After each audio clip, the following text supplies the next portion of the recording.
As senhas para o dia de hoje assim dizem.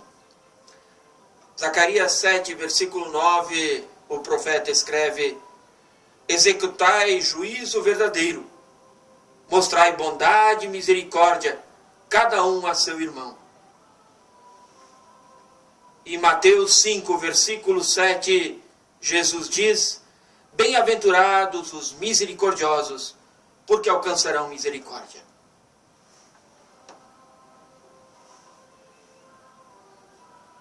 Bom dia a você, meu irmão, minha irmã, evangélico de confissão luterana. Bom dia a você, meu irmão, minha irmã, das outras denominações cristãs aqui do Vale do Rio do Peixe. Bom dia a você, meu irmão, minha irmã, de outra confissão religiosa. Bom dia a cada uma de vocês que ouvem este programa. Um programa que quer levar até os lares de vocês uma mensagem de paz, de amor, de esperança e ser uma voz profética no Vale do Rio do Peixe. O programa que vocês ouvem chama-se Tempo de Reflexão e ele é levado ao ar pela comunidade evangélica de confissão luterana no Brasil de Rio das Antas, IECLB. Que a graça do Senhor Jesus, que o amor de Deus, nosso Pai, e que a comunhão do Espírito Santo seja com cada uma de vocês nesta manhã. Amém.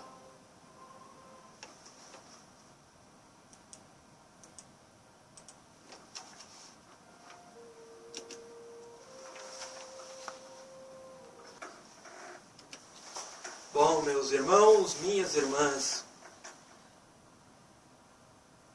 eu tenho acompanhado muito as discussões que se apresentam nas mídias sociais, tipo Facebook, Twitter, por aí afora. Semana passada, um político, que não vou nem dizer o nome, comentou que pastores têm problemas, muitas vezes, de roubo. Esse político foi malhado à torta e à direita com cristãos, principalmente evangélicos, indignados. Eu fico me perguntando se hoje os reformadores fossem atuar no nosso mundo, aonde que eles atuariam?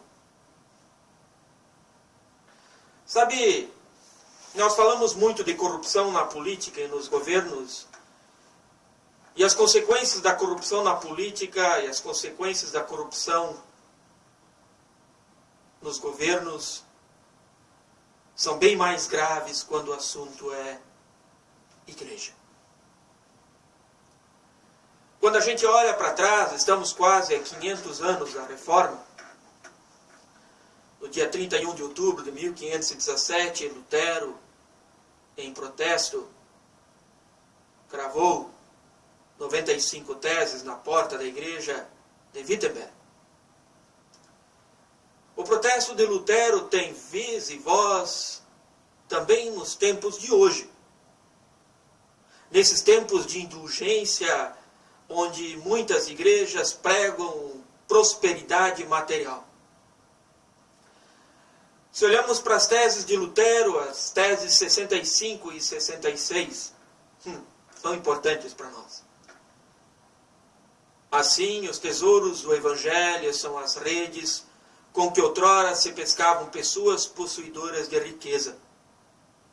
Os tesouros da indulgência, por sua vez, são as redes com que agora se pesca a riqueza das pessoas.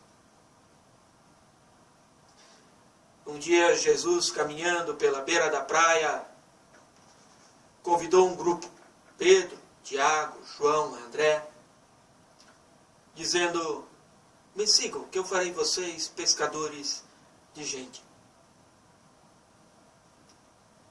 A indignação que a gente vê não é pelo dinheiro roubado. A indignação que me consome como pastor e consome muitos luteranos e evangélicos, é pelo roubo do Evangelho, isto é, o Filho de Deus, a boa nova do Evangelho, sendo negociada em púlpitos e altares. Que a religião sempre foi uma maneira das pessoas ganharem dinheiro, roubando, se aproveitando dos mais fracos e dos mais pobres, não é novidade. A própria Bíblia confirma isso para a gente. Dá uma olhada lá nas suas Bíblias, em 1 Timóteo 6, versículo 6. Vou contar uma pequena história, e é uma história, eu acho que bem indecente. Há um tempo atrás, um comerciante ou um representante comercial foi procurar um grupo de pastores porque ele queria fundar uma nova igreja. Ele tinha um tino comercial muito grande. Então ele queria unir o seu tino comercial com os conhecimentos bíblicos dos pastores. E os seus olhos brilharam enquanto detalhava ao grupo de pastores o seu plano de ação. Não deve ter faltado comparsas, e hoje essa pessoa pode ser o representante comercial de uma mega igreja com muito dinheiro na mala carregada para lá e para cá. Mas eu digo a você que me ouve, que cedo ou tarde vendedores de indulgências são surpreendidos com as calças na mão. Afinal, crime não compensa, nem mesmo em conta bancária. Pode-se passar uma vida inteira enganando, mas um dia a casa cai. No tempo bíblico dos apóstolos, esses já ficavam de cabelo em pé e até precisavam defender-se. Em 2 Coríntios 2,17, o apóstolo Paulo diz: nós não somos como muitas pessoas que entregam a mensagem de Deus como se estivessem fazendo um negócio qualquer. Pois se o povo em geral está revoltado contra a corrupção política, contra a corrupção pública, contra os roubos e desmandos que se fazem por aí, que devora bilhões de reais, bilhões de dólares,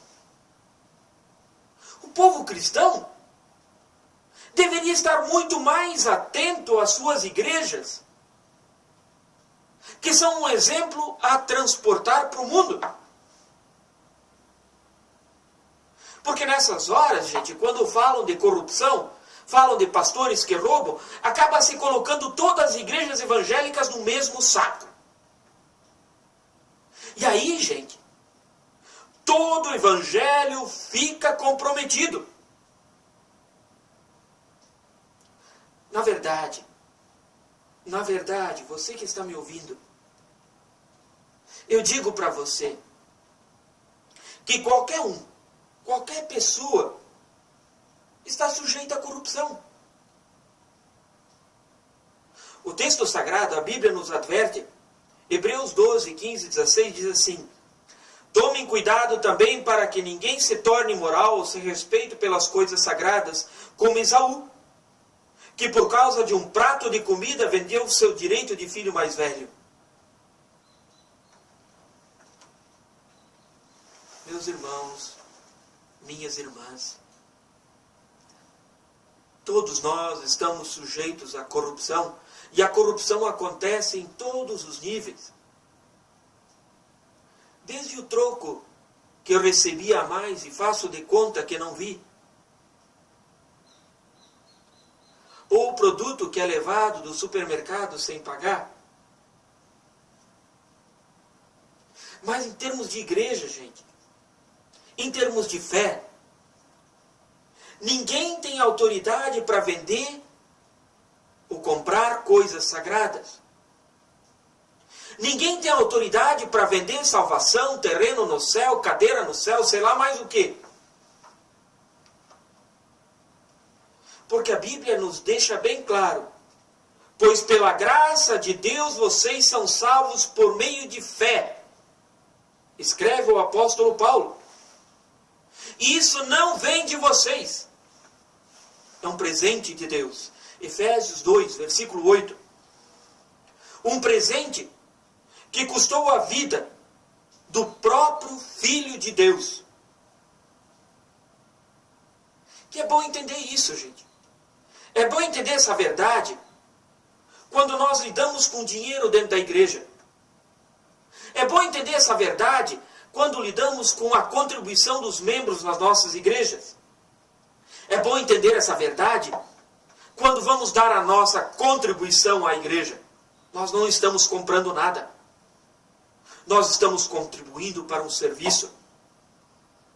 Isso não para não cair na sorte da ideia de que nós merecemos alguma coisa do céu com o nosso dinheiro, com o nosso esforço, com o nosso serviço, com o nosso trabalho.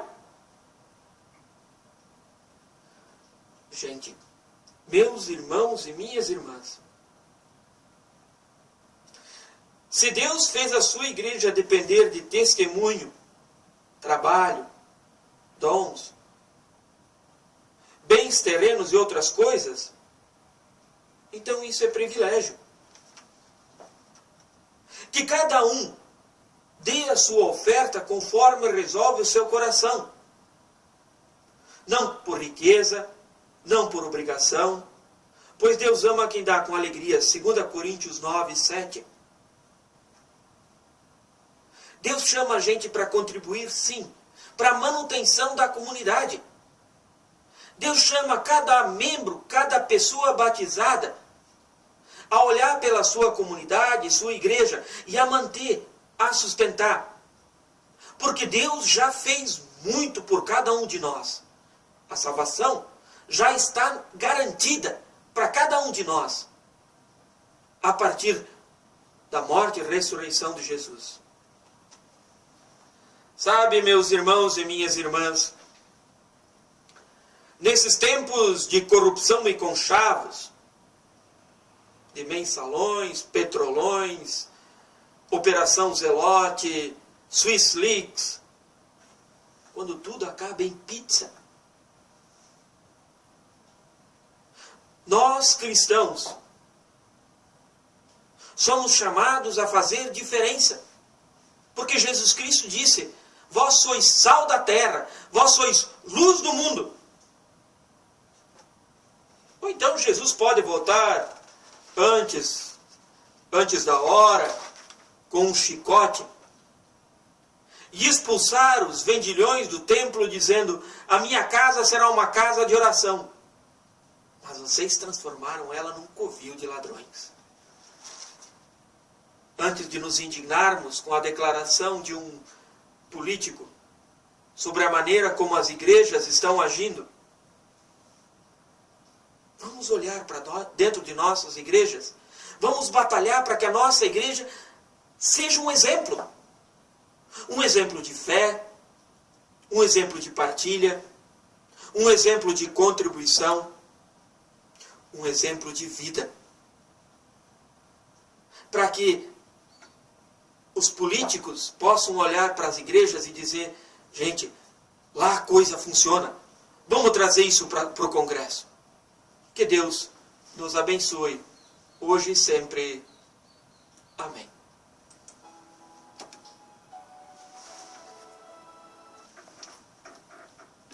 Vamos aos nossos avisos para o dia de hoje. Hoje à tarde, às 14 horas, tem encontro da Oase aqui em Rio das Antas.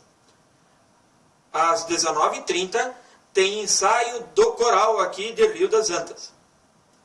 Amanhã, às 14 horas, tem o Oase lá em Fraiburgo. Às 17h30 tem ensino confirmatório em Fraiburgo. E às 19h30 tem estudo bíblico, grupo de estudo bíblico lá de Fraiburgo. Sexta-feira pela manhã, às 9 horas, temos o grupo de ensino confirmatório aqui de Rio das Antas. Às 14 horas temos outro grupo de ensino confirmatório aqui de Rio das Antas. Neste final de semana tem Assembleia Sinodal lá em Corupá. E agora eu vou ter que me retratar. Sexta-feira não tem ensino confirmatório aqui porque estamos nos deslocando para Corupá, para a Assembleia Sinodal, que acontece sábado e domingo, lá em Corupá. Estão indo um representante de cada comunidade, mais os representantes da paróquia e os pastores, estão se dirigindo para essa importante atividade, que é a 17ª Assembleia Sinodal do Sínodo Norte Catarinense, que vai acontecer lá em Corupá. Então esses são os nossos avisos para hoje. Meus irmãos e minhas irmãs, fiquem com as bênçãos de Deus. Que o Senhor vos abençoe e vos guarde, que o Senhor faça resplandecer o seu rosto sobre vós e tenha misericórdia de vós. Que o Senhor sobre vós levante o seu rosto e que Ele dê a todos vocês a sua paz. Em nome do Pai, do Filho e do Espírito Santo. Amém.